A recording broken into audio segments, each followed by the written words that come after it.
Alhamdulillahilladzi amarna bit-ta'ati wat-taqwa. Asyhadu an la ilaha illallah wahdahu la syarikalah lahul asmaul husna. Wa asyhadu anna Muhammadan abduhu wa rasuluh alladzi da'ana ilal huda wa nahana 'an ittiba'il hawa. Allahumma shalli wa sallim ala nabiyyina Muhammad wa ala alihi washabihi wa man tabi'ahu huda. Amma ba'du fa ya ibadallah usikum wa nafsi bi taqwallahi ta'atihi nahara wa laila. Wa qala ta'ala a'udzu billahi minasyaitonir rajim ya ayyuhalladzina amanu taqullaha haqqa tuqatih wa la tamutunna illa wa antum muslimun. Artinya, wahai orang-orang yang beriman, bertakwalah pada Allah dengan sebenar-benar takwa dan janganlah kamu mati kecuali sebagai seorang muslim. Surah Al-Imran ayat 102. Hadirin yang Jumat rahimakumullah, marilah kita bertakwa pada Allah Subhanahu wa ta'ala. Sungguh beruntung sekali orang-orang yang selalu bertakwa kepadanya. Pesan utama setiap khatib dan khutbah Jumat adalah ajakan untuk meningkatkan ketakwaan. Seruan takwa ini disampaikan berulang-ulang. Hal ini menunjukkan betapa pentingnya takwa. Tetapi di sisi lain, ajakan kepada takwa sering menjadi klasik, diulang-ulang tapi kehilangan makna. Seolah-olah takwa dapat diperoleh dengan mudahnya. Bahkan siapapun yang mengaku muslim sudah dianggap sebagai orang yang bertakwa. Malah yang pakai baju koko pun sudah dianggap orang yang bertakwa tanpa sungguh-sungguh untuk meraihnya. Jika menilik janji-janji Allah terhadap orang yang bertakwa, kita bisa menyimpulkan bahwa orang yang bertakwa itu memiliki kedudukan yang mulia di sisi Allah Subhanahu wa ta'ala. Inna akramakum indallahi atqakum. Sesungguhnya orang yang paling mulia di antara kamu di sisi Allah adalah orang yang paling takwa. Wa may yattaqillah yaj'al lahu makhraja wa yarzuqhu minhu la yahtasib. Siapa yang bertakwa kepada Allah, akan kami beri jalan keluar dari segala kesusahan dan akan kami beri rezeki yang tidak disangka-sangka. Surah Al-Talaq ayat 2 dan 3. Dan surah Al-A'raf ayat 96 Allah berfirman, a'udzubillahi minasyaitonir rajim, walau anna alal qura amanu wa taqaw la fatahna alaihim barakatim minas samai wal ard walakin kadzabu fa akhadnahum bima kanu yaksibun. Artinya, jika sekiranya penduduk negeri beriman dan bertakwa, pastilah kami akan melimpahkan kepada mereka berkah dari langit dan dari bumi. Tapi mereka mendustakan ayat-ayat kami, maka kami siksa mereka disebabkan perbuatannya. Berkah, yaitu ziyadul khair, artinya kebaikan yang selalu bertambah-tambah. Akan tetapi kenyataannya sekarang malah sebaliknya, kejahatan yang semakin meningkat. Alangkah malangnya nasib satu bangsa yang setiap tahun berpuasa, berhari raya, berkorban untuk meraih hati yang takwa, tapi tidak mampu menemukan perubahan kepada yang lebih baik bagi jiwa bangsa ini. Mestinya kalau penduduk negeri ini beriman dan bertakwa, akan dilimpahkan keberkatan berupa kebaikan, keadilan, kedamaian, kebahagiaan, kesejahteraan yang terus-menerus meningkat. Akan tetapi saat ini kita tidak menemukan satu negeri muslim pun yang dilimpahi keberkahan sebagaimana firman Allah tersebut di atas. Lihatlah di Timur Tengah, negeri muslim seperti di Syria dan Yaman, terus-menerus terjadi perang saudara yang berkepanjangan antara kaum Sunni dan kaum Syiah. Di Afghanistan yang hari ini walaupun dikuasai oleh laskar Taliban, tapi masih terjadi baku hantam antara bekas tentara Afghanistan dengan laskar Taliban. Tetangganya, negeri Pakistan, yang menyatakan negerinya itu adalah berdasarkan syariat Islam, tapi bom bunuh diri sering meledak di mana-mana, termasuk di masjid, yang menimbulkan banyak korban kaum muslimin.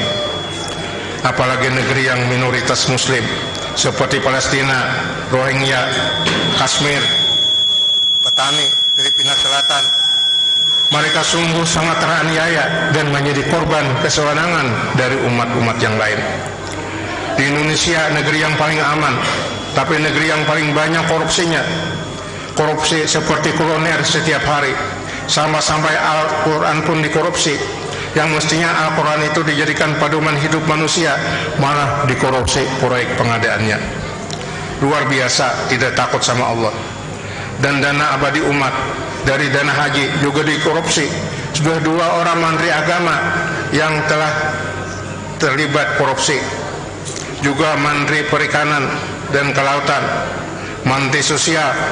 Dan di tahun 2023 ini, di akhir-akhir pemerintahan Jokowi, maka Menteri Komunikasi dan Informasi juga terlibat korupsi. Ditambah lagi hampir dari separuh kepala daerah se-Indonesia, sejak para gubernur, bupati, wali kota terlibat korupsi. Sungguh sangat memprihatinkan, memilukan, sekaligus memalukan. Bagaimana bangsa ini mau dilimpahi keberkahan oleh Allah Subhanahu wa Ta'ala? Memang telah terjadi kesenjangan antara nilai idealis dengan realitas, karena umat Islam sekarang hanya berenang di pinggiran peradaban tanpa mau menyelam ke dasar lautan yang dalam untuk menemukan mutiara takwa yang amat mahal harganya dalam hidup ini. Memang jalan terjal untuk menuju khaira ummah sebagaimana yang dijanjikan Allah, umat yang mulia. Kuntum khaira ummah ukhrijat linnas ta'muruna bil ma'ruf wa tanhauna 'anil munkar. Kamu adalah umat yang terbaik yang dilahirkan untuk manusia karena menyuruh berbuat ma'ruf dan mencegah perbuatan mungkar. Namun kita sebagai umat muslim yang mulia, janganlah berputus asa, patah hati, tumbang harapan. Kata Syekhul Imam Muhammad Abduh Ibnu Tasim lil Hayat, optimismalah dalam hidup, tersenyumlah dalam hidup ini, karena tidak selamanya awan itu kelabu. Di balik mendung awan hitam berkabut, dan akan beriring cerah terang cuaca mengarah awan. Karena itu marilah kita tingkatkan terus-menerus keimanan dan ketakwaan kita dengan sebenar-benarnya kepada Allah Subhanahu wa Ta'ala kalau ingin umat muslimin jaya dan mulia.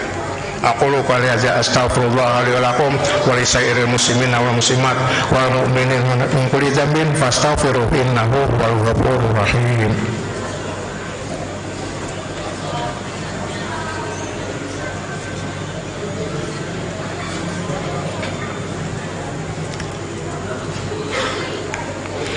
Alhamdulillahirabbil alamin. Asyhadu an la ilaha illallah wahdahu la syarikalah wa asyhadu anna Muhammadan abduhu wa rasuluh rahmatan lil alamin.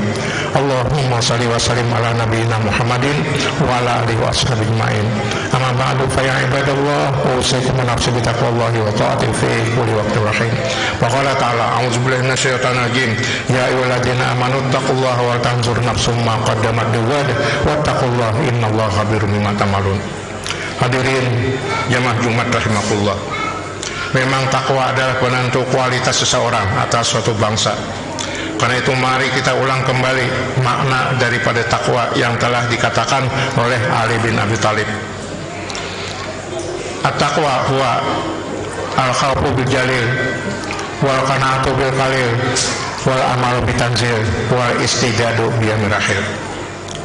Takwa itu adalah al-khawfu bil jalil, artinya rasa takut kepada Allah yang Maha Besar. Karena takwa berasal dari kata waqaya qiqayatan yang berarti penjagaan atau hati-hati menjaga diri dari kemurkaan Allah.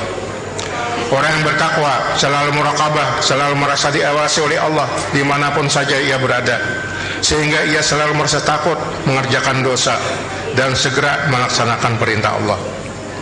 Menarik, pengalaman seorang ustaz yang bernama Bakhtiar Nasir LC yang dimuat dalam majalah Hidayatullah, ketika beliau diundang ke Cina untuk menandatangani kontrak sebagai kepala perwakilan sebuah produk elektronik Cina untuk wilayah Indonesia dan Dubai.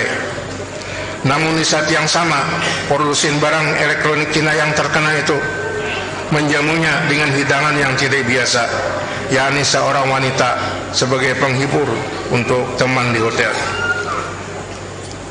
Maka oleh karena itu beliau kontan mengucapkan astagfirullah, dan dengan sedikit emosi kertas kontrak kerja itu beliau robek-robek. Seketika itu juga beliau tinggalkan ruangan itu. Biarlah jabatan bergensi itu hilang, yang penting Allah tidak akan menghinakan dirinya. Begitulah gambaran orang yang selalu bertakwa, selalu merasa diasihi Allah dan selalu takut kepada Allah, al-khawfu bil jalil. Nah, di tangan orang yang seperti inilah insya Allah batu sebiji tidak akan terbang, batu sebiji tidak akan hilang, kaca selembar tidak akan terbang, tidak akan terjadi kebocoran dalam pembangunan. Yang kedua, wal qanaatu bil qalil, mencukupkan yang sedikit. Sedikit tetapi hemat akan cukup daripada yang banyak tapi boros, tidak pernah cukup. Orang yang korupsi itu bukan karena kurang uangnya, tapi merasa tidak pernah cukup, bersifat serakah.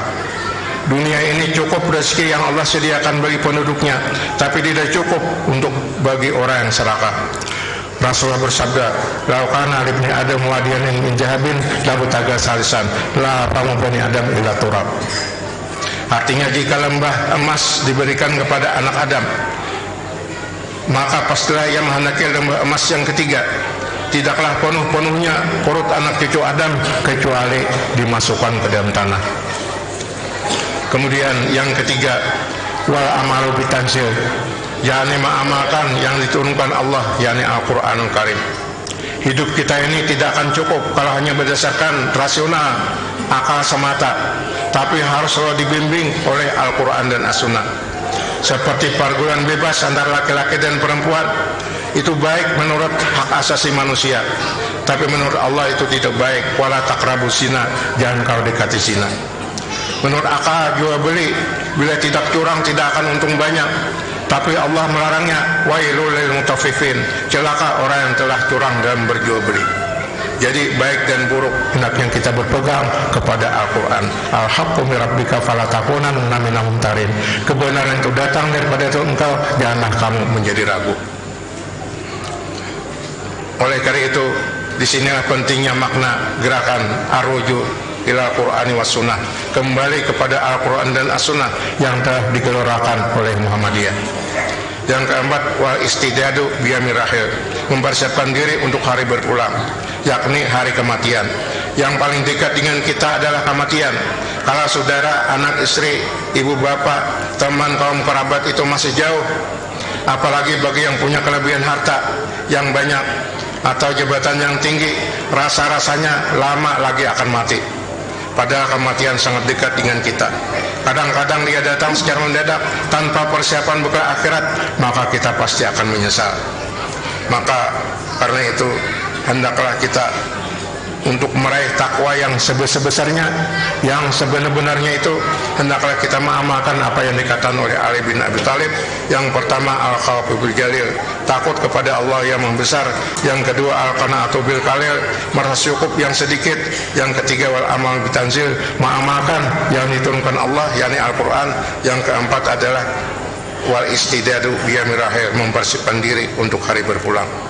Mudah-mudahan kita semuanya dapat mencapai takwa yang sebenarnya sampai akhir hayat di kandung badan.